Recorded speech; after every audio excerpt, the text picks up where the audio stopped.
Now, RPI Athawale Manipur State Delhi Youth Wing has urged Sunrise Colony Police Station through an official letter to investigate on the death of Priyalakshmi, who was found dead at Maharani Bagh, New Delhi yesterday.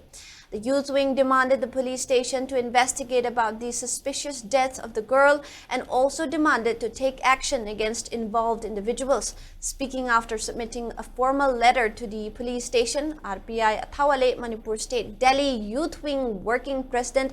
Langamba Laishram highlighted that his party demanded Delhi police to investigate about the case yesterday as the incident was very suspicious. He added that the youth wing also urged station house officer of Sunrise Colony Police Station to investigate on the case in a short time and to take action against any involved individuals. Furthermore, Langamba Laishram urged the people of Manipur to refrain from spreading false information regarding the deceased as it caused confusion to the family members. He urged the people to support the family instead of spreading fake information.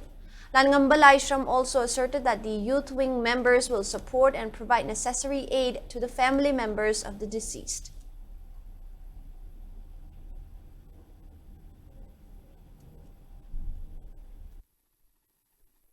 Diam nungai taba thodo ama Manipur gi ichalama unnatural death haitare mafam marang khangdana siraga leramba sida ngarang dagi khoi RPI gi youth wing amasung Delhi da lebiriba atop lup singa pullaga police station akan pressure pi duna thoiba thodo si yang kupna interrogate tawraga culprit general culprit sing su book tawna gi dama ngarang dagi khoi yam kanna chenja songda duna ichal sigi justice phangna ba kan honajari khoi family ga su both financially physically attached pullaga mateng pangjari ngasi su makha ta interrogation du yam progress laina ba akhoi mu laksa bani ngasi su leptana justice phang bi bawa akhoi gi party side among Delhi da lebe lup singa pullaga khoi makha ta na anga ngasi gi chapcha ba justice phang bi bawa akhoi sangsin jagi